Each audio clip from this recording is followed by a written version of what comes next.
I wish somebody had told me that, wait, your brain just works differently. Take advantage of it. Understand how it works. Take advantage of it and have fun. Hi, I'm Gil Gushoni and welcome to Dyslexic Design Thinking. At a time when adults are living longer and loneliness often described as epidemic, Dana Griffin is working to bridge the gap. Dana is the founder of Eldera, a platform that connects youth with older adults through weekly virtual conversation. There are currently 3,000 active pairs of mentors and mentees on Eldera, with a waiting list that continues to grow. Dana is here today to discuss her life, her work, and of course, her dyslexia.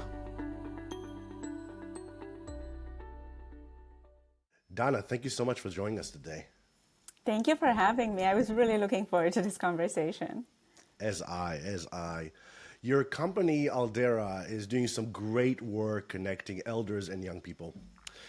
I was thinking before our conversation today, like what was your relationship with older individuals? I'm just curious to know, like, where is your relationship with elders sort of started? Well, thank you for asking. I'm the result of what happens when older adults look out for you. And I didn't know that was a thing growing up. So when I was little, I was raised by my grandparents in Transylvania in Romania. And I eventually moved to the States, and older adults continued to look out for me. I happened to move to the States 12 days before September 11th. Oh, wow. So I was here alone with one suitcase, no TV, no phone. And I was going to university, and this really wonderful person at the university just looked out for me. One of the many that looked out for me was Ann Jorgensen, who was my advisor. And I've been just so incredibly fortunate to be cared for and advised by older adults my entire life. To this day, about a third of my friends are over 60. And I know who to go to for advice on anything from healthcare or investments or relationships and dating. That's just how I navigate life. And, I really thought that that's how everybody did it. Until my closest mentor, friend, and mother figure to me, Linda, ended up being diagnosed with brain cancer and passed away a few years ago. I'm sorry to hear that. Thank you. Thank you. And when that happened, it's the first time I realized how incredibly important she's been in my life. And I decided that I wanted to build something that celebrated her memory and made sure that every young person has access to someone like her. Because I would not be who I am today. I don't even know if I would be here without people like Linda and Anne and my grandmother and everyone who came before and after who looked out for me. Tell me, what's your grandmother's name? Ilonka was her name. She was, yeah. So I grew up in Transylvania, which is half Romanian, half Hungarian, but it was still under Austro-Hungarian Empire when she was born. It Okay. became Romania in 1918. So my grandma was completely Hungarian. My grandpa was completely Romanian. And completely scandalous for that time. Grandma was 8 years older than grandpa. Ooh. They both went to the same university, and those two ended up raising me. So that's why I am weird and I speak a lot of languages. We like difference and we like languages, so I think that's amazing. I was very, very close to my grandparents as well, and I remember, I was hanging out with my grandfather, and he's like, go to the backyard, go to the park and play with your cousins. And I was like, no, I want to hang out with you, Grandpa. And he's like, what is this little kid? And I was like, just tell me stories, and can I go to work with you? And I would go with him to the market, and he would just teach me about relationships and just show me the way of life. And I wish you. I mean, I think about him every day. Every morning when I kind of put myself in the right state of mind, I always think about my grandparents, my ancestors, and I just really hold them so dearly. And like you, I didn't know that not everybody has that. It was such a just kind of everyday thing, like just they love hanging out, and I was the only I think one of the only grandchildren that sort of really kind of wanted to hang out with grandpa and grandma all the time. That's so beautiful. Tell me, in Romania, how do elderly are being viewed in society or in the family? What's their role in the family? First, I want to go back to your story with your grandpa. Do you know how fortunate you were to have them around and how fortunate I was? Because young people today don't have that. Yeah, And you and I don't realize that yeah, because we've been so fortunate. So yeah. in Romania, obviously the culture is changing. It's changing everywhere. But when I was growing up, older adults were still very respected. They really were. And we have a culture in Romania going back generations and hundreds of years where especially older women come together in what's called a sitting circle in villages and in towns, and they sit and knit or do some sort of a handwork together with younger women. And that's where a lot of the decisions get made and a lot of the advice and also the setups and a lot of the conflicts get worked out in those sitting circles. So we have a culture in Romania where older adults are revered for wisdom. Now, that's the culture, the older culture. Now it's changing across the globe. Right. Just yesterday I was talking to someone who grew up in India, and he was about your age. And when he was growing up, older adults were revered, and now that's declining rapidly, which is crazy to me because older adults, people over 60, are the highest growing demographic on the planet. And if we're lucky, we're going to grow old. Right. So we're building a culture we do not want to be in today. That is, it's mind-boggling to me because most of my friends, actually, I would say through the story with the grandparents, but then throughout college, I always found myself with friends that are much older than me, and it didn't feel different if they were like, in their 80s and I was in my 30s. I always related to them like they were 32, and for some reason they always related to like if I was 82. But then we would have these moments. I remember one of my good friends, Alan. He already crossed over, but it was 93 when I would just spend every week. I would go and sit with him in his house in his garden, and it was going to be an hour, and before you know it, it's 3 hours, and he would tell me about his roses, about his life as a radio producer, and all it. And we both walked out of it like hugging each other. He was a stranger to me. I mean, he was a good friend, but he was a stranger in a sense. It wasn't my family or my grandfather, but I actually started referring to him as grandpa. And he had his own kids, and that were my age, but they would not come by. And just that situation where and it was almost every weekend or every Friday, I would leave work early and go see him. But we just looked forward to it so much. And I do think about him every day. And whenever I do, I can tell that he's smiling from above and just, but that I love knowledge, and the need that he's not doing it to me and I'm not doing it to him. We're doing it together. And that's something that I've learned from my grandfather and my grandmothers, that it's like when you are coming from that place, then there's such a beautiful place for relationship to grow in such strong way, Yeah, I What? completely agree. But going back to that, you're lucky that he let you call him grandpa. Let me tell you a short anecdote. So I talked to you about Linda, who is in her 60s. Our other bestie was in her 90s, Okay. Ethelyn, who insisted on introducing herself, trouble, flirted with everyone. Like, we got free drinks anywhere Ethelyn showed up, and she was wearing the highest heels out of the three of us, okay? So when Uber just came out, we were going out, like I got us a table somewhere in New York, and I sent an Uber for her. And I told the Uber driver that she was my grandma, just to not have any confusion. She didn't The like that. wrong thing to say. I got in so much trouble. That is, it's, we'll talk about labels in a minute because, I Yes. think that, you know, um, some people like that, some people don't. You are who you are, and I absolutely respect that. I don't know that he knew I called him Grandpa. I think all my friends knew. It's like, what are you doing Friday? Should we go out to the bar? I was like, no, I'm going to go see Grandpa. And then they're all like, man, like, how do I get a Grandpa? You know, That's the big question yeah, everyone's asking. yeah, and but it wasn't the me calling him Grandpa obviously was because my own grandfather passed away before that, and he really kind of took that role for me as a friend, as a confidant, as a coach, as a mentor, but mainly as just just a friend. The benefits were so many of them, but I called him Grandpa because how much he meant to me, and not because how Yeah. old he was, Yeah, I know. and how much he opened up, and how much he changed. He really changed my life.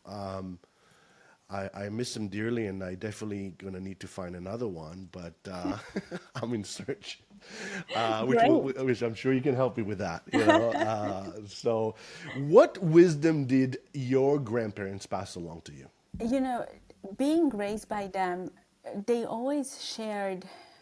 Well, let me take a step back. First of all, I was raised by them in one of the toughest periods of Romanian communism.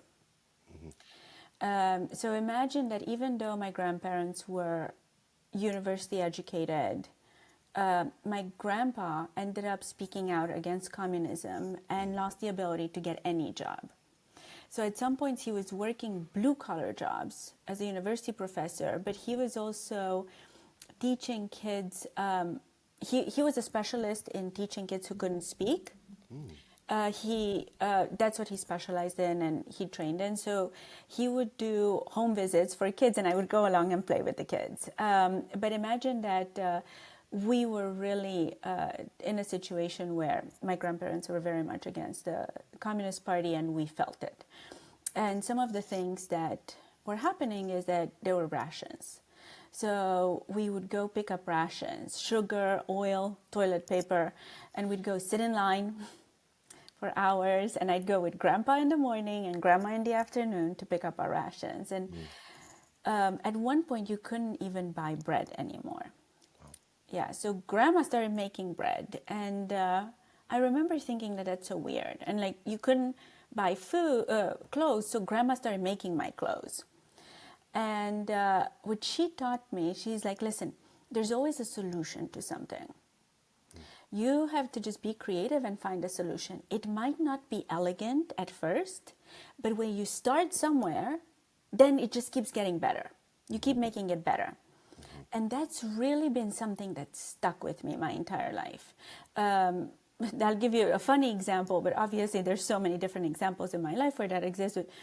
I went away for the weekend with a bunch of girlfriends, and we rented a house. And the first morning we wake up and the coffee maker doesn't work. So I made coffee on the pot, in a pot on the stove. And we had coffee. And everyone was like, oh, let's go drive to Dunkin' Donuts or something. And I was like, there's a pot, there's water, there's coffee. I'll make coffee. And that's something that I think you have to grow up with. Those are types of things that somebody has to share with you, and you have to experience them in order to become part of your life. And that's how I approach everything. It drives some people crazy because I'm like, oh, we're going to start right now. And it's going to be weird, but we're just going to roll with it. Yeah, yeah. I can totally relate to that. I don't know. I mean, as a dyslexic, okay, and I've talked to many dyslexics, it's something that I find that I do. How do I say this? So often, if you have a problem, come to me because I'm really good at solving problems, okay? And part of it is because I can see the problem, the relationship to other things, the things that may not be apparent to the eye, and I can kind of tell you, okay, you think that this is the problem, but no, this is not this is the symptom. That's not the problem. The problem is somewhere way down the road that I can kind of see through my dyslexia mind. And like I say, if we're going to fix the thing down the road, the symptom will change. And most people's like, I don't know what you're talking about. Like, I can't even. So then I found myself through my life that then if there's no problem, I look for the problem because I love solving them, Yeah, right? So I love the story with the coffee because to me it would be like, okay, what do we have? How do exactly. we, like let's rethink about the condition. Let's rethink about the boundaries. Let's rethink about what we think we cannot do. And by the way, who said so and why?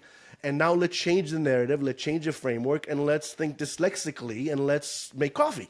Let's make Like coffee. it's Yeah. super easy, right? And it's 99% of the time it's even better because you do it and you invent and the coffee probably tastes even better than it was because it's you have to It grind was it with really good you have to coffee. grind it with a hammer. I don't know what, like something, right? It was really good coffee. Yeah. Yeah. Yeah. Um, that I love that you share that. I think I'm quite dyslexic as well, and I think that we do look at the world differently. And one of the ways that shows up in my work is that I am horrified by the fact that the world is looking at aging as a burden and at older adults as a cost center, when I clearly see the opposite. I see them as a resource. I see them as having an abundance of time and wisdom and a desire to make a positive impact. And I just don't understand how not everyone sees what I see. So that's why I created this mission to unlock the time and wisdom of older adults as a resource to society. And I think as a dyslexic, you realize that that is not the conventional process, but we've been able to now prove Yeah. that older adults are incredibly valuable to young people and to society at large. And so I'm all for dyslexic thinking. I just wish someone told me when I was young that I'm not dumb, I'm just dyslexic. It's the same in many ways. I love what you just said. It's very similar to the narrative around dyslexia, which is open, the dictionary. It's a learning disability of reading and writing and spelling, and that becomes the narrative and the story and the identity of the individual, usually struggling tremendously at early ages and needing to deal with not only the fact that reading and writing is not an easy doesn't come as easy to others, but also the stigma, the shame, the learning disability. But like what you just said about looking at the wisdom, what about the whole person? Yes, I am aging, but what about the rest of me? What about the knowledge, the curiosity, the life lessons, and why are we defining aging as something that's becoming less relevant versus defining as a whole person that has more time, to your point, and has the heart, the compassion, the humanity, and the need to be seen in a different way? And I think, excuse me, I think that it's so moving to me. Like, I think we usually look at what it's not, versus the whole thing. And I love that. I love what you're doing. So let's, for the folks out there that are not familiar with Eldera, can you describe to people what is Eldera? Yes. So Eldera stands for the Era of the Elders. And we are the opposite of elder care. We believe that adults over 60 have a responsibility to care for the younger generations, and in doing so, protect our humanity, our values, our empathy. And what we've been able to do over the past 5 years is we built a platform, technology platform, that vets, trains, and connects people over 60 with young people, today 6 to 17, for weekly virtual conversations and activities. And the outcomes are incredible. So we're considered one of the only solutions that can solve loneliness at scale, because loneliness is a human problem and you need humans to solve it. And the only untapped human resource on the planet are people over 60. So we solve loneliness at scale. But then for people over 60, we build purpose and community, which are key to healthy aging. And they're also key to delaying the need for care, delaying cognitive decline and cardiac issues. Wow. For kids, it builds resilience and social emotional skills. And all of this is backed by research, obviously. But essentially, this intergenerational connection, the old taking care of the young, while the middle generation farms or works or whatever they do, is built into our species. We need it. We are one of the only species where we live way past our reproductive lives because we're meant to have a purpose, and that purpose is to transmit our humanity and our wisdom to the younger generations. So what we do at Eldera is nothing new. In fact, it's as old as civilization itself. We've just built a way for any person who has a video-capable device and a clean criminal background to contribute to society and reap the benefits of doing so. And I'll just wrap it up by saying that when I started Eldera, I had no idea that this would be a health platform or considered a health platform. Now, 5 years in, we're considered a social prescription under the World Health Organization definition, and we're building the first infrastructure for social health. And social health is powered by human connection, and what makes it really unique, if you compare it to mental health or physical health, is that social health is the only one that the more you contribute to someone else's health through connection, the more you benefit. It's kind of like love. The more you give, the more you get. Right. And it's incredibly important for both physical and mental health. So that's what we do at Eldera. And, we're 5 years in, but we feel like we're just getting started because the need is so big. And the supply is continuously growing. Today there are 1.4 billion people over 60 on the planet. By the time I'm going to be in my 60s, by 2050, it's going to be 2.1 billion. Wow. We don't have an infrastructure to support that increased longevity. And our current culture that kind of pushes out the older adult out of society is causing a lot of harm that we can turn into an opportunity. So that's what we do. How did the idea come to you? Well, it was right after Linda passed away that I started exploring, frankly, initially AI. I know this is not at all linear. I'm going to tell you the craziest story. It's a dyslexic podcast. Nothing in this podcast is linear. Thank you. We'll figure it out. Let's get So, I was raised by my grandparents, moved to the States, started a career in advertising and data.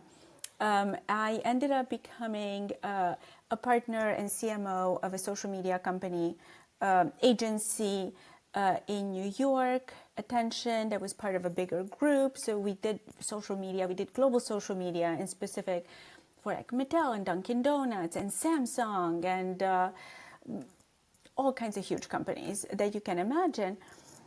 And after that, about 10 years into the agency world, I realized I really wanted to start building and join an early stage startup. So I did that for 2.5 years until Linda passed away. So when Linda passed away,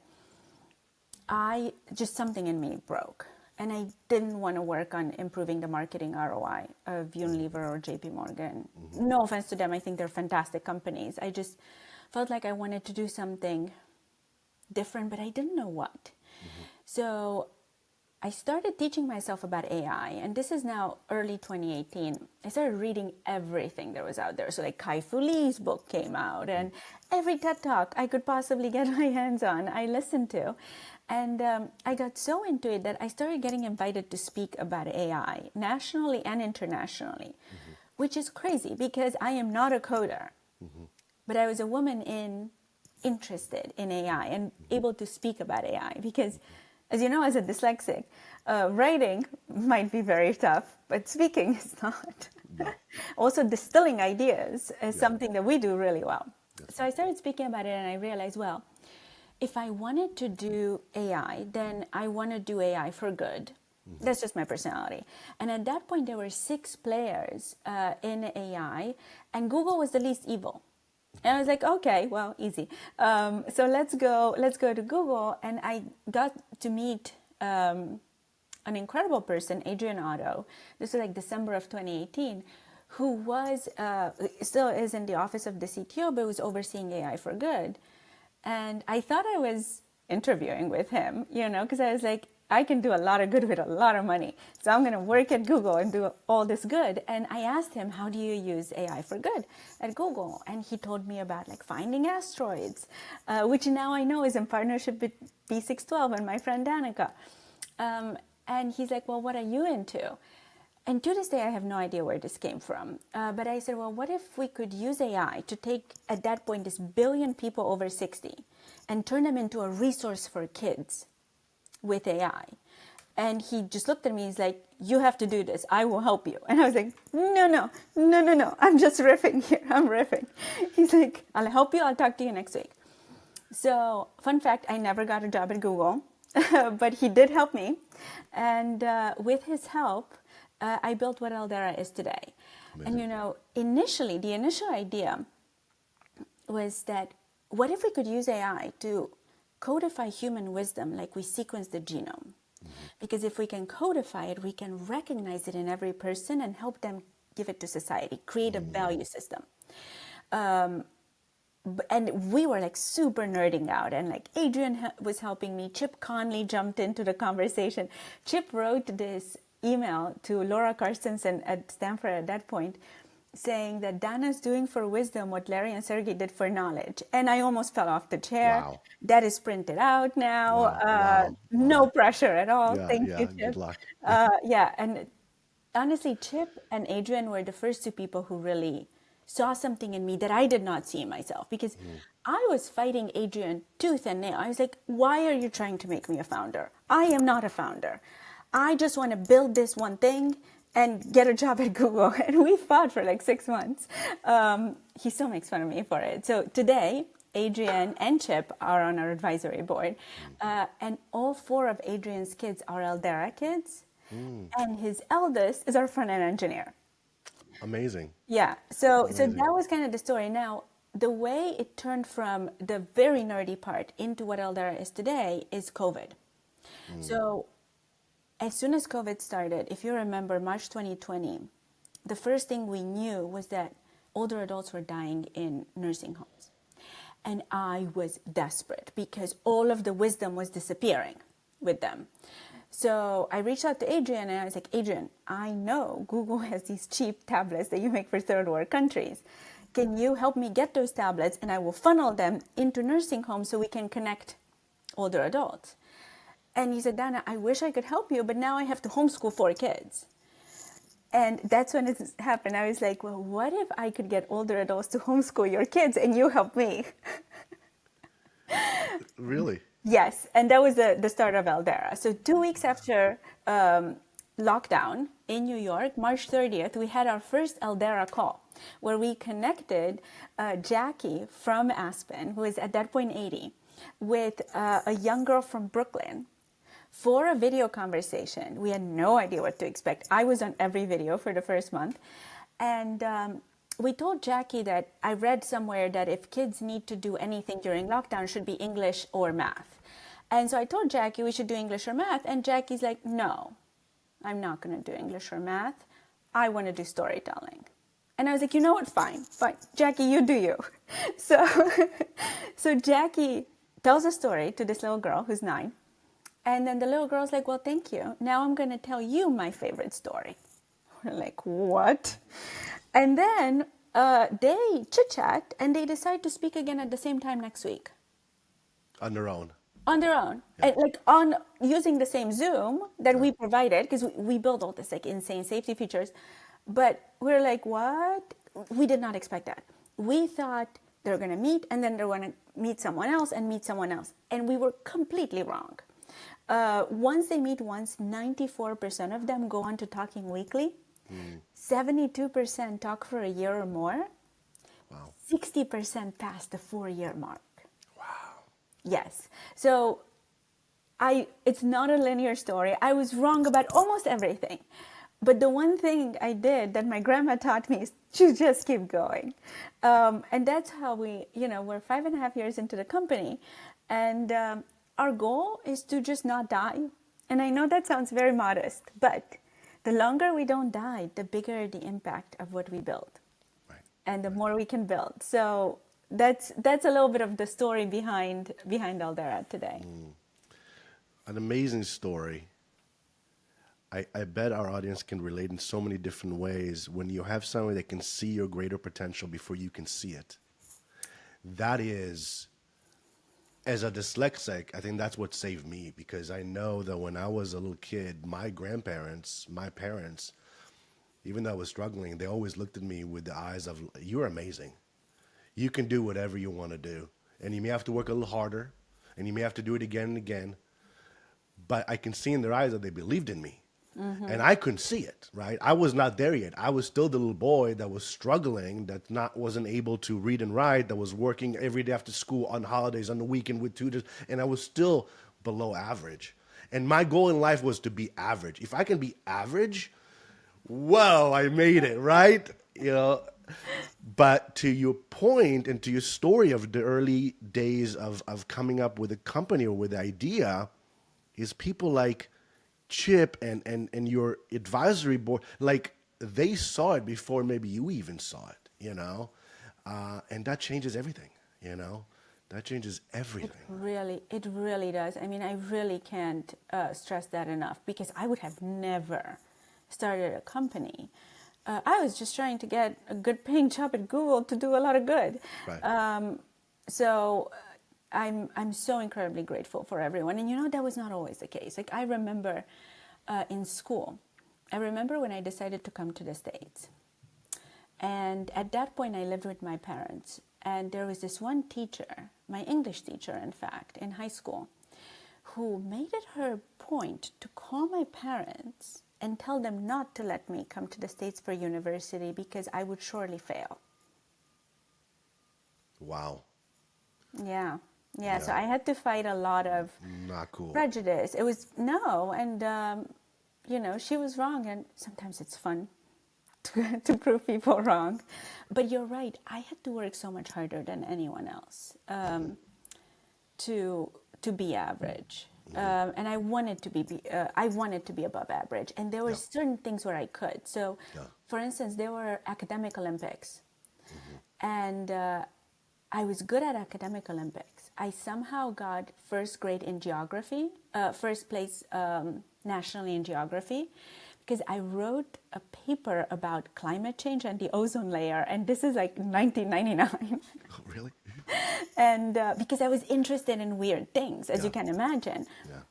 So there were a few things I was good at, and I knew I was good at public speaking. I could talk my way out of anything. As long as you didn't make me right, I was great.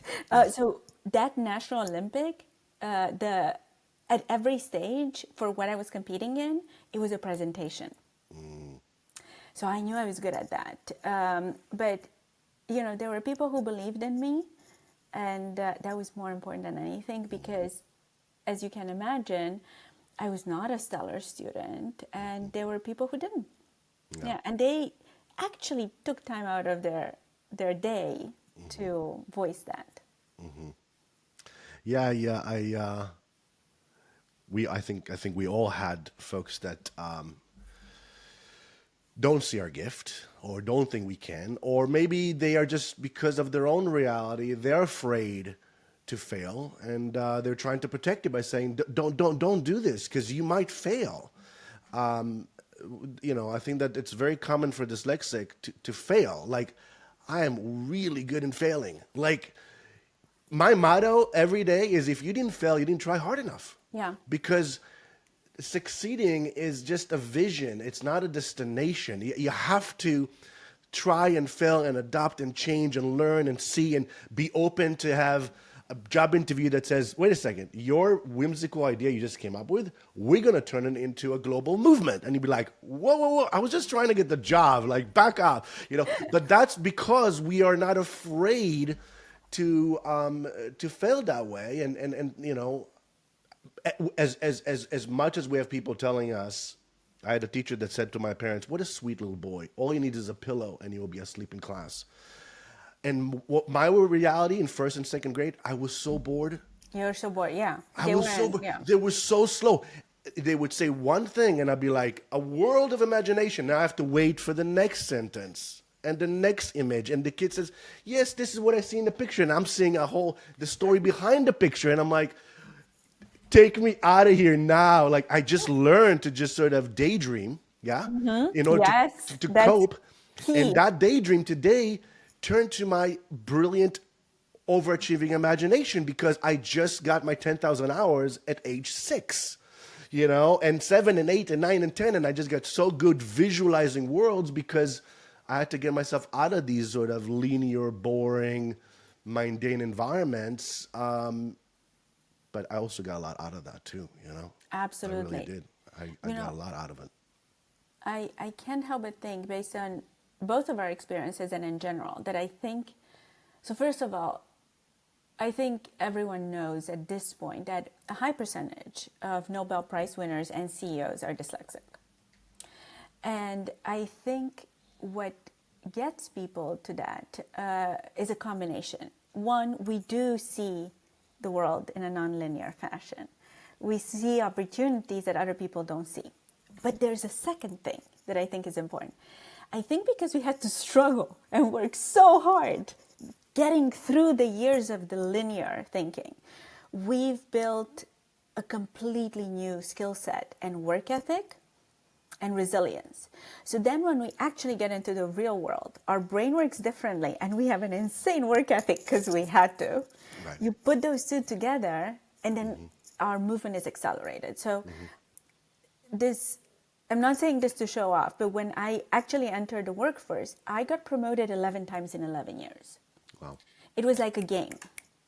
And then I was like, wait, like, I'm just like on this thing. I actually want to do something completely different. Like, I'm good at this game, but it's not what I want to do. But it's interesting because I think I really, really want us to stop thinking about dyslexia as a learning disability. Yeah. And you and I talked a little bit about this, but a couple of years ago, I met this young man. We had 4 interns, all boys in high school. And one of them, he was late. He was all over the place a little bit, and the other 3 boys were like, well, yeah, because, he's dyslexic. This is the best he can do. He's like struggling in school, the teachers, whatever. And so at that point, I already knew I was dyslexic. So I was like, wait a second, Michael, you're dyslexic. You just immediately have a way higher responsibility than the rest of the 3 because I know how your brain works. I don't care that you're late. I don't care that you misspell things. You see the opportunities that exist for our company in your cohort better than anyone else. So I rely on you. Like, I don't care if you write me like a long message on Slack in the middle of the night because that's when it hit. I know how you think, and you are on a way higher hook now than everyone else. Wow. And I held him to it, and I sent him stuff about dyslexia because he was being told that he's lesser. And this is like a few years ago. This is like 2-3 years ago. And he was lesser than everyone else. And apparently that made a really big impact on him, which I didn't know until later. So now, maybe a year ago or so, his mom reached out to me that apparently my like very pushy pep talks and like insanely high goals for him, he channeled that to understand how his brain works. He actually did very good at the end of high school and got into college, and he's incredible in college, and he wrote an essay about me and dyslexia. Wow. And that's something that if I don't do anything else in my life but that one thing, Already enough. do you know what I'm saying? Yeah, totally. Yeah, because I wish somebody had told me that, wait, your brain just works differently. Take advantage of it. Understand how it works. Take advantage of it and have fun. Because when we have fun, we create magic. Absolutely. What an amazing story. What a parallel to what you're doing right now. And, you were mentoring him. You saw something he didn't know. You changed his narrative. You gave him the vision to be seen as someone that is capable, not disabled or different in a good way. and you held him accountable, and you expected him to rise to the occasion. And you know what? When we expect our children to rise to the occasion and we let them own it, wow, get out of the way, man. Like, Exactly. and let them lead, because, they know what feels good. They know where they're at. They know what they can do. But sometimes the narrative is what needs to be changed, and to have somebody like you to mentor him, so he's never going to forget you. You know that he's going to be telling when he's going to mentor others, he's going to use the same sort of lesson, because it's such a deep lesson to be able to have that gift. Are there mentors in Eldera that are dyslexic? Yes, yes. And I was so surprised. We have a mentor, and he is 70, and he did not learn that he was dyslexic until COVID, when he was 65, which is funny because that's when I learned I was dyslexic, that late in life. So he didn't learn until 65.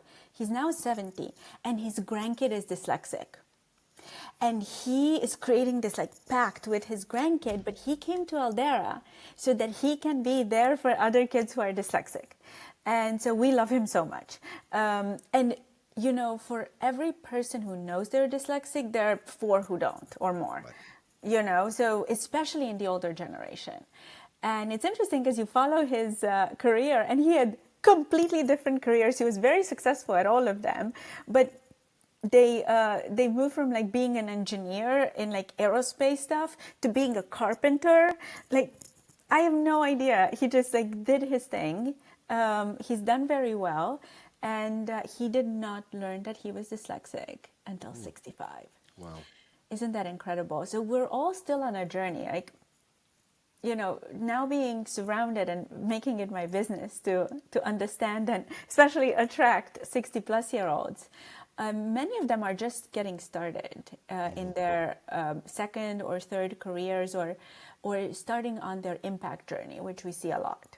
Yeah, I know from the work I've done around advocacy for changing the narrative of dyslexia thinking, dyslexic design thinking. I have so many folks 60 and above that actually reach out and say, first of all, I didn't know I was dyslexic, but everything you described, it's exactly me. And now I actually tell everybody I'm dyslexic. Yes. I want to be, how do I become dyslexic?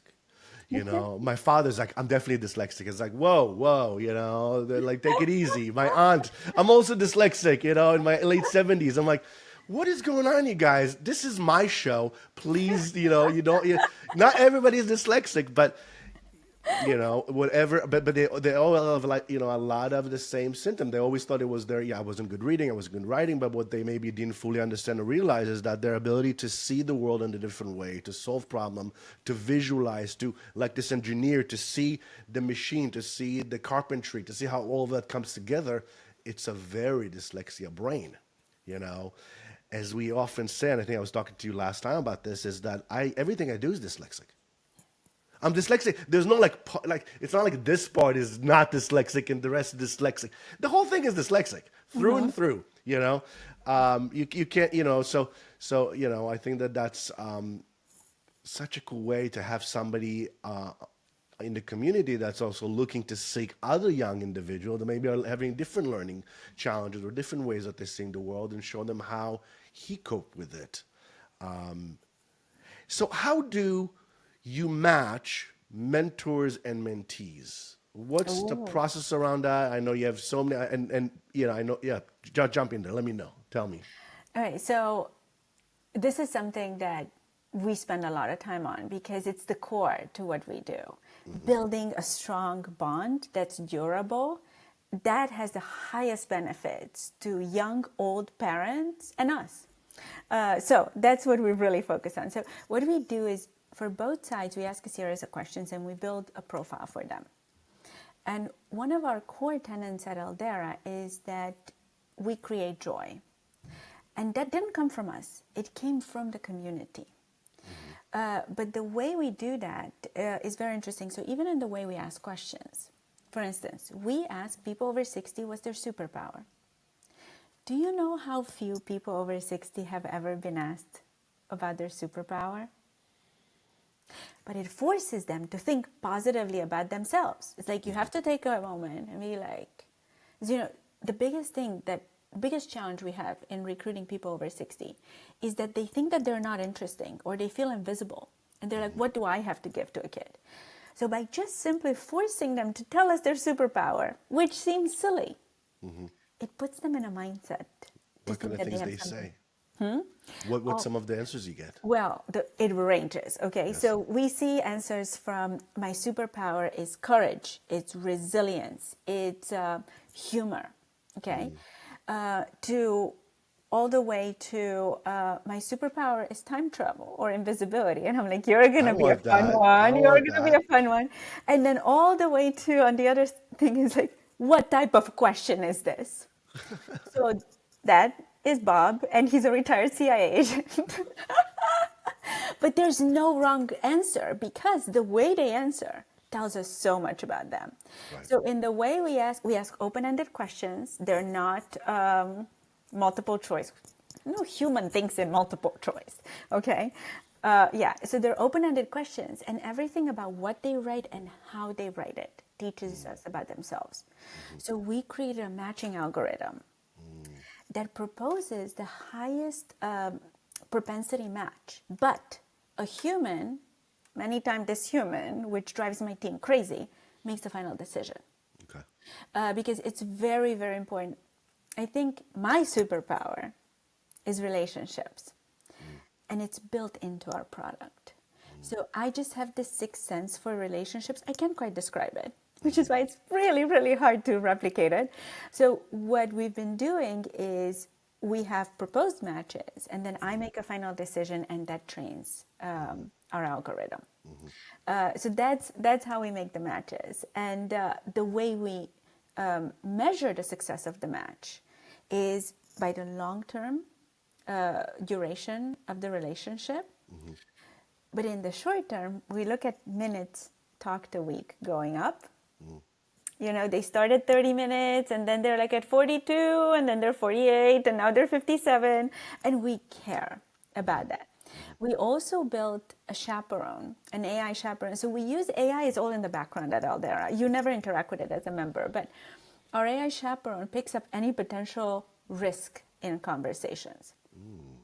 Okay, so we keep kids safe, and we keep older adults safe.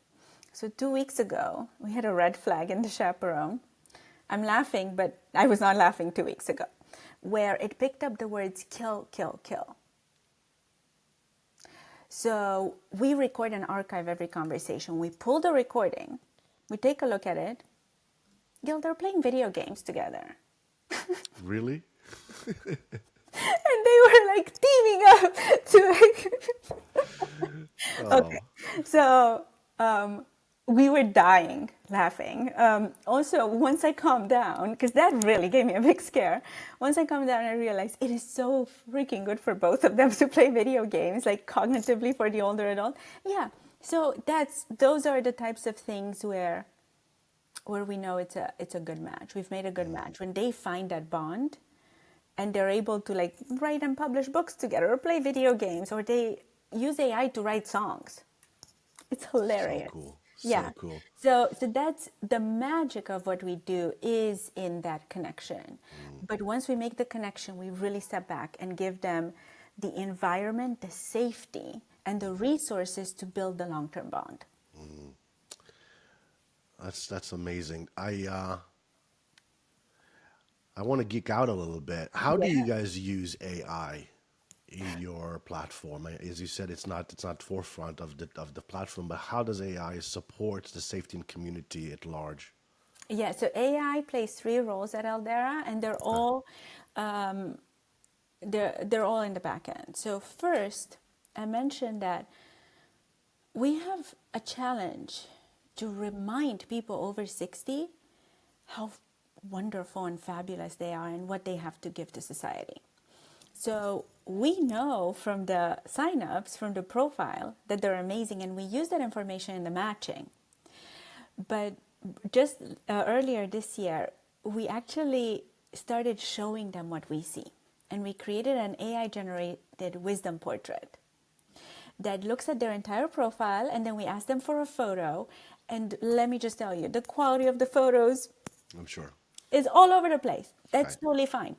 Because that's one of the ways we use AI. We take that photo and create this beautiful image of them that is not photographic. It's drawn, because the photographic ones turn out really creepy. We create this beautiful image of them, and we pull out their top wisdom, their superpower, and then we give them an asset, a photo that they can share with their friends or community or society at large. And the first reaction to that was, can we turn this into a business card? And I was like, well, I never thought of that. Because these people are retired. These people are also the people who are used to having a business card. And they're used to belonging to something and be associated with the value they give. So now their Eldera wisdom portraits can be turned into a business card with our logo on it so they can get their friends to join. Listen, I'm going to take advantage of every opportunity. What are you looking for? What are you looking for in a mentor? Okay, so I believe that every person over 60 is valuable to society because they've accumulated wisdom. And going back to the initial story of inner wisdom and how I was trying to codify wisdom, we created a definition of wisdom that is unique to us, but that I believe everyone should adopt. So we see wisdom as the triangulation of all of the knowledge you've accumulated in your lifetime, filtered through your own life experience.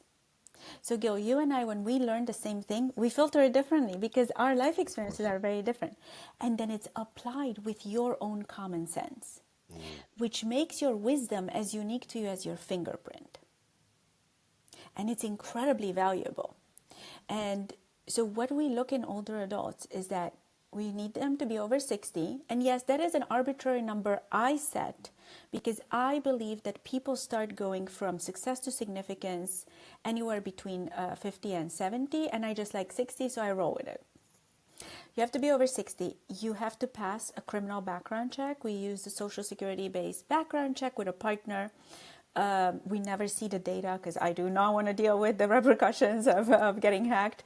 But we use a really amazing partner, Turn, who has been with us since day one on background checks. And then they have to have a video accessible device because all of our Eldera conversations are on video and they're recorded and archived.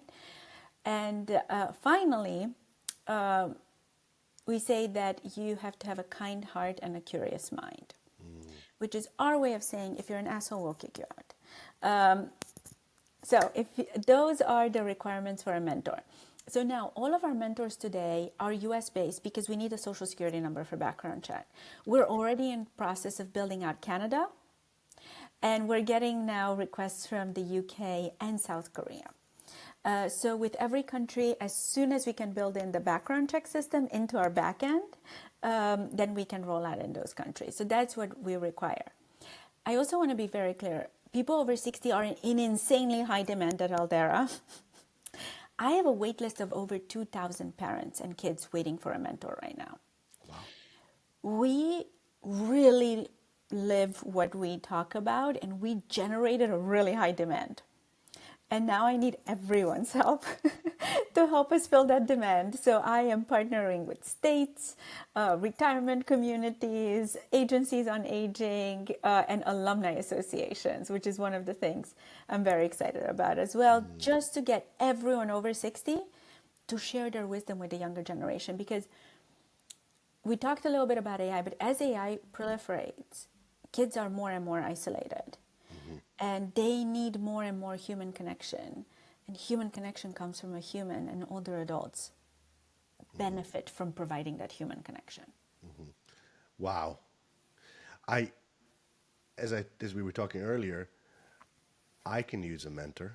Yeah, I, you I, said I can use a grandpa.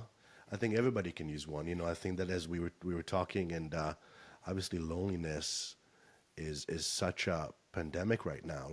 People are really working from home. I see people on Zoom all day long for business, but I'm lonely. I'm alone. I don't, it's almost, and because I don't talk to them about personal things, I don't have an ongoing relationship. I'm just like doing my work, right? But then I turn off the computer and I'm sitting in the same room. I've been sitting for 8 hours, still alone. right? So I think that that is, I could totally see it growing to any age. Yes. And I can also see that the 60, 70, 80-year-old mentor is also a mentee. Kind of goes both ways. Absolutely. Do you know what I mean? Like, it's like, why not? Like, I learn from anyone if I just stay open to it, you know? Uh, we were doing, the last few years, we've been doing this art project called the Dear Dyslexia postcard projects.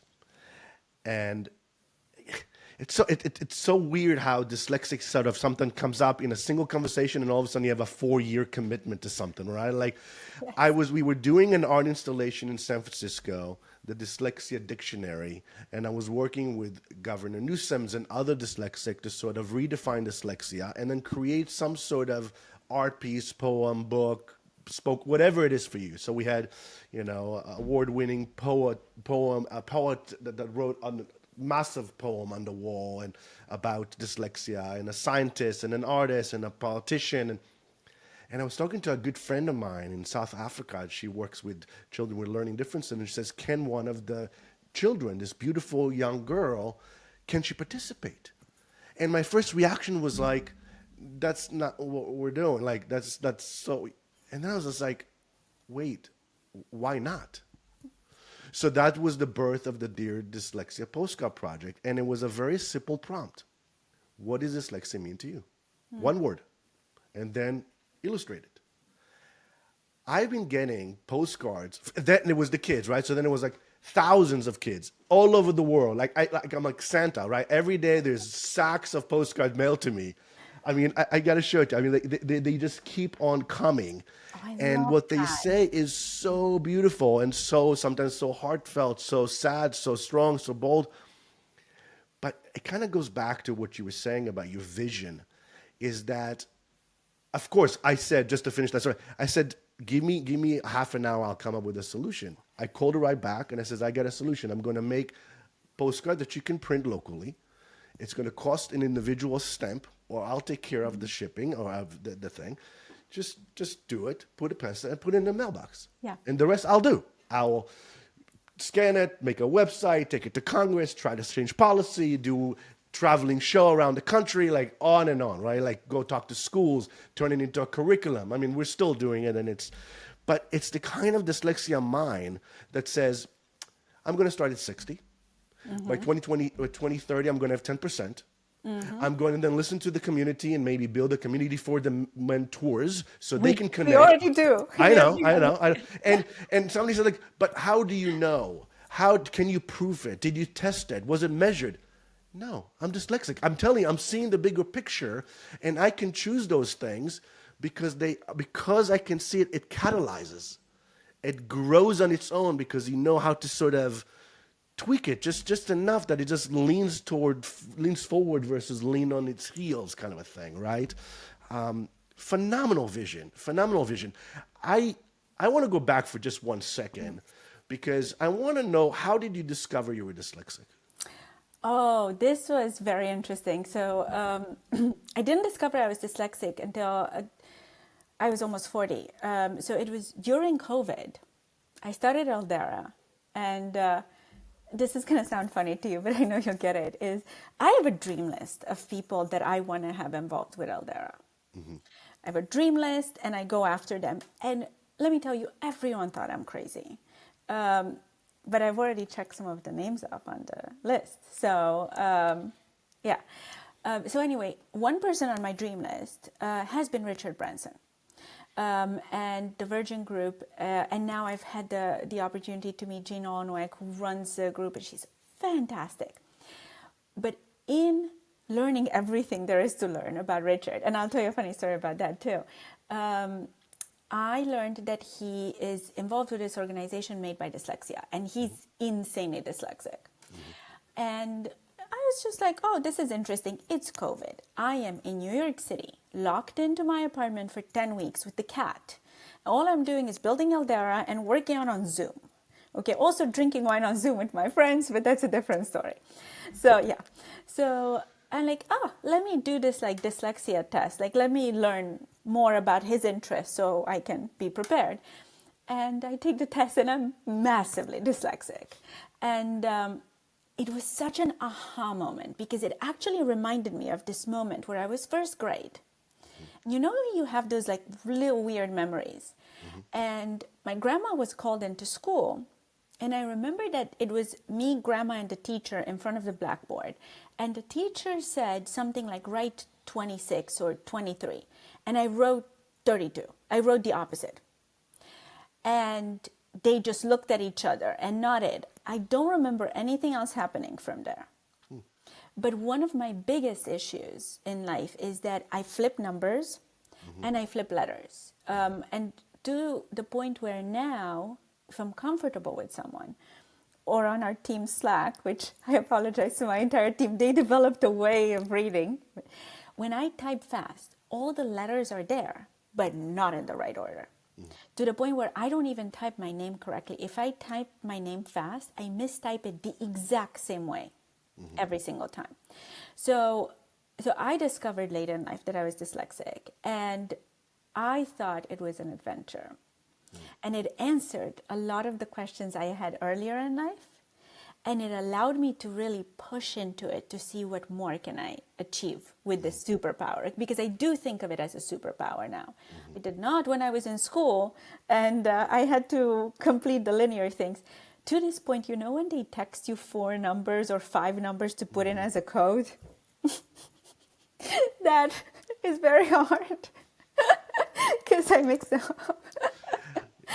And you know, That's not for us. yeah, I do a similar thing, and then I can't tell that it's mixed up because to me it looks the same. The same.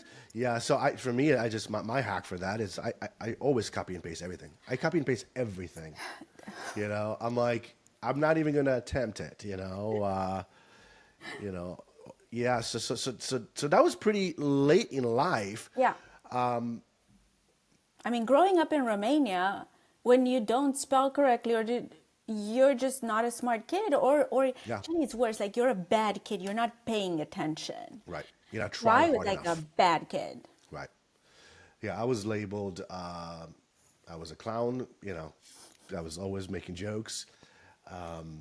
Obviously, trying to disguise my what I perceive to be my weakness, so I can find strength by being funny. I was labeled lazy. You know, and I remember there was one teacher that always used to be like, "Try harder." Try harder. And the thing, looking back at it, oh my God, I tried so hard. Like I learned to work so hard. I know what it is like to really, really work. Like, you know, not like stay focused and try and I never forget that. Like you said with the numbers on the board, switching to 32. Like I never forgot that teacher said it to me. It's like, you know, why don't you try harder? And later in life, I realized is that was more on her than on me because she wasn't able to see how hard I was trying, and she wasn't able to see the gifts I had. She only can see the fact that I couldn't think linearly, Exactly. or maybe I couldn't. To me, letters and numbers are just shapes. They are, but they are like in They're the just shapes. universe. They're shapes. They They're are shapes. simply They're made just up. lines and shapes that Yes. started. Thousands of like they're just symbols. They just like it's just like so. So to me, they're all negotiable. Like I can. Yeah. Why not? Why not like spell it differently? What does it really need an E? I don't think so. Like that's not on me. I mean, if you need an E, you put an E. But for me, it goes without an E. Like it's Fine, yeah. it's all good. Like. Obviously reading and writing is massively important. And these days with all these technologies and AI, there's so many tools out there that really allows children to get more, help and get the knowledge. Because to me, at the end of the day is, did you understand the lesson? Yes. Do you have something to say about it? What questions do you have about it? Like, What 'cause questions you do you know have the about it? questions are going to be interesting. That's right. That's Yeah. right. And like with your intern, I don't really care if you can't spell it. I care if you have something to say. Exactly. And that's the most important thing. What environments allow you to flow? What do you do in Ooh. order to manage your dyslexia, or to at least maybe let me choose another? What do you do in order to feed your dyslexia?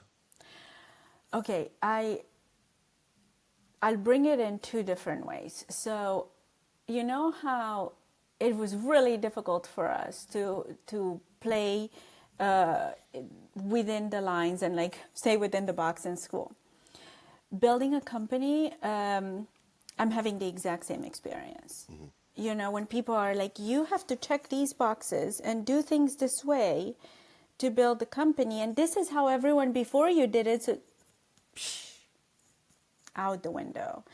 And for the first few years building the company, I tried so hard to like fit in those lanes and do the things people want you to do, you know, and measure your success by how much VC money you raised and stuff. So I think it took 5 years of doing that to realize, no, I'm building something very different. And I'm going to trust myself, and I'm going to trust how I build it. And I'm going to find other people who think like me. So when it comes down to flow, when I try very hard to fit into lanes, it's almost paralyzing because I don't understand it. It doesn't make sense to my brain. Like, why would you want to do that? Like, that doesn't make sense. So I have to learn different things. So because I'm dyslexic, a few things that you and I have in common, that I walk 4 to 5 miles a day, every day on average. Like I average a year between 4.3 and 4.8 miles, depending on the year. But that is a constant. And while I walk, I listen to things. And very importantly, what I've realized works for me to get me into my dyslexia brain, I listen to things that have nothing to do with Eldera. Anything from politics. I'm into politics, global politics. I do learn about AI, but that's not what I listen to. To fiction, science fiction is fantastic for me. I can point back to specific science fiction that have altered the way I think about our product. But I have to take in inputs that are different because I have the superpower in a way that some of my friends think is really annoying, that anything you say, I can relate it back to Eldera. Anything. You talk about like insects dying in a different part of the world, and it comes back to Eldera.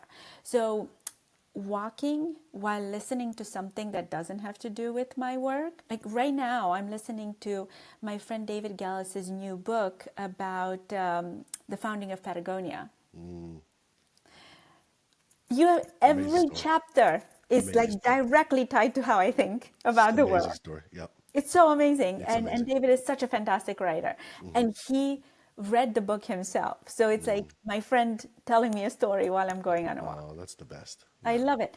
So that is something that really works for me. Making sure that I walk every day, that I work out as much as possible. And I know you and I have that in common. So I work out 3 times a week, not crazy, but I walk every day. And learning things that have nothing to do.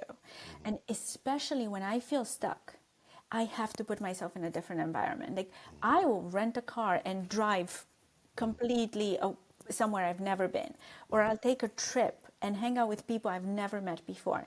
I continuously need new inputs to be able to have new outputs.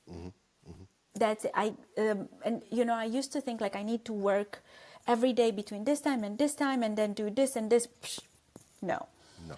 I need to have 2, and this is kind of the average. I have 2 extraordinarily productive days in a week. Just like, psh. I have 1 day, probably in the middle of the week, where I don't get anything done. I might walk to the beach and hang out on the beach and listen to books and come back. And then everything else is in between. And I've learned to accept that and not punish myself for it. So I think going back to understanding my dyslexia and also growing older and getting my own wisdom, is that I give myself permission to do things the way it feels right and fun, because I can only solve problems when I'm having fun. Yeah. Yeah. That was beautiful tips. And, you know, it's when you're not, when you, as a young person, you've yet to grow up, you've yet to learn yourself, and things are cognitively happening to you. And that's why it's so overwhelming as you start to have a dialogue with how my brain works, what gives me joy, and start moving toward it. All of a sudden, you're starting to have a relationship with yourself, And since you're dyslexic through and through with your dyslexia. So then when we're allowed to do that, then we allow ourselves to sort of feed our dyslexia by saying, my dyslexia right now needs to be walking. My dyslexia right now is new content. My dyslexia now to be super stimulated. I know that I get, if I'm only working on one client, I'm so stressed out. I'm like almost anxiety level. I need 50 clients because I need to feed the way my brain works. Because one client I'm doing a healthcare project here would affect my nonprofit project there, which would affect my spirits client there, because I need to understand all of it all at the same time. And then with the feeding the content, I've learned that, yeah, reading and writing is so difficult for me, but I love knowledge. I love perspective. I love stories of others. I love visions and science fictions. And sometimes I walk and I just listen to patents, or to white Oh, that's papers. interesting. I think I So haven't done cool that. because, like, how did you invent a paperclip?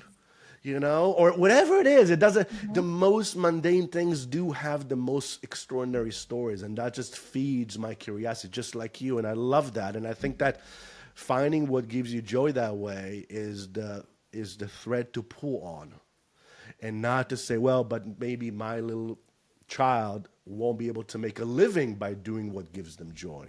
It goes the other way around. Start with Absolutely. the joy, and the joy would find and feed where it's supposed to go. Yeah. Absolutely. Also, how do we know how the next generation will make a living? The world is in such a flux. Understanding how to be most human and doing things that you enjoy and are good for you and the world, I think is the only way to continue to make a living. Yeah. I don't know what that looks like. I think there's so many questions, but the more creatively we think about it, the better off we all are. Beautiful. What advice would you give other dyslexics who have not yet embraced their whole self and their gift? I think what that's a great question.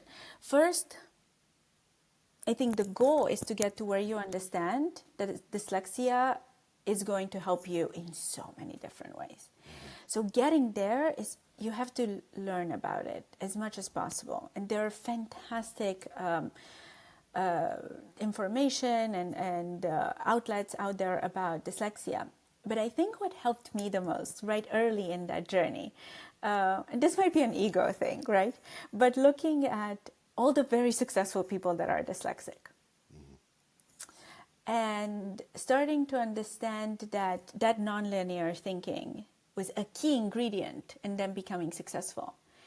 And then starting to maybe try to find that inside of myself as well and try to find commonalities. Because not only is it not bad to be dyslexic, it's actually very good to be dyslexic once you finish high school, with that caveat.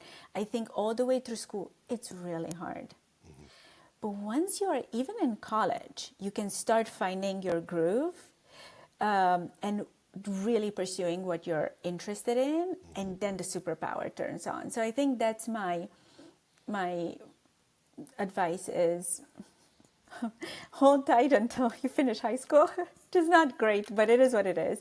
Yeah. Learn as much as possible about what you can do with your dyslexic brain, because you will be able to do things that other people can't.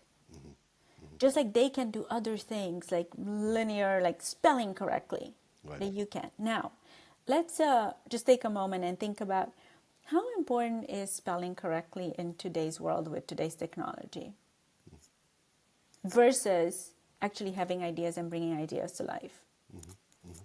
Yeah. Yeah. So really, I think that's really, really important. Learn as much as possible about dyslexia and find where you fit in and how it empowers you. Always look for the positive side. Because, you can't spell, and anything you write, even your own phone number, could be wrong. So Yeah. get over that. So what's coming up for you next? What are you excited about? So right before I got on the call with you, I just had such an exciting morning. A few years ago, I met this amazing astronaut, Steve Smith, and I am not a child, but around astronauts, I am still a child because I just think they're fabulous. And I met him a few years ago, and I met him a few times, and I saw him again at Renaissance Weekend, this community I'm part of that meets up 4 times a year. That has nothing to do with costumes. Look it up. But I was at Renaissance Weekend with Steve and his wife Pam, and because I'm so crazily trying to recruit people over 60, one evening I went up to Steve and I was like, Steve, how can we get everyone who retired from NASA to join Eldera? Because the kids are going to go crazy. They're going to love it. And it's not just with NASA that I'm doing this, but since Steve was there, and astronaut stories are amazing. And anyways, this morning, he just emailed me that the board is now reviewing it. There's this NASA Alumni League. It has this many members. They had these questions, and there's 6 leagues. This is the first of 6, and we're going to start with them. And I had this fabulous conversation with this incredible astronaut who was in space 6 times. And Wow. And by the way, let me just tell you, he was in space 4 times, but he was rejected from NASA 4 times, and he just went back and reapplied. Wow. And he shares a lot his story of resilience and not giving up, and just, there was one way of getting into NASA when he was young. He failed that for eyesight. Then it was like, oh, but if you actually work at NASA, you might have a better. So he's tried everything until he eventually became an astronaut. And I just have loved meeting him. He's an incredible person. And I was like, we need everyone like you on Eldera. Astronauts or not, I don't care. You're an engineer, whatever you are, you retired from NASA, we need you. So I got the call this morning, and we got to nerd out that it's in the process. That's And amazing. yeah, thank you. And I'm going to reach out to just amazing alumni organizations like retired teachers, everything. We need every person over 60 right now. Young people need them. And we're just a conduit. So I think that's one that I'm just like personally really nerding out on. That's great. I love that. That is so exciting, and I can hear the joy and vision in your voice, and I love it. I love talking with you so much today. Thank you. Donna, Likewise. thank you so much for your time, for your wisdom, for what you're doing for our global community. I just love it, love it, love it. How do people learn more about you, more about how to join and participate? So thank you for asking. Our website is eldera.ai, Eldera for the era of the elders. And I can be reached via our website, but also I'm probably most active on LinkedIn. It's the platform I enjoy the most. So if you just message me on LinkedIn that you heard this podcast, I will immediately get back to you. And if you or your parents need to join Eldera, it's very easy to sign up on eldera.ai. Sign up. Amazing. We'll make sure that all that information is in our podcast notes. And thank you again for your time and for your thoughts and for your wisdom. And thank you all of you out there for listening to us. We are doing it for you because we love you and we want to change the narrative, and we want to bring people of all ages together to celebrate the way we think and to bring light to it. So please share, subscribe, and follow us. And you can listen to all of our podcasts anywhere you listen to podcasts. Thank you, everybody. If you enjoyed our conversation today, be sure to subscribe to this series wherever you get your podcasts. Visit dyslexicdesignthinking.com to learn more about our latest initiatives, including Dear Dyslexia, the Postcard Project, or to book Gil to speak at your next event or conference. Stay connected on Instagram at Dyslexic Design Thinking, or drop us a line at dyslexic@gershoni.com to receive our monthly newsletter and learn more about our upcoming programming. Dyslexic Design Thinking is produced by Gershoni Creative. Until next time, be well.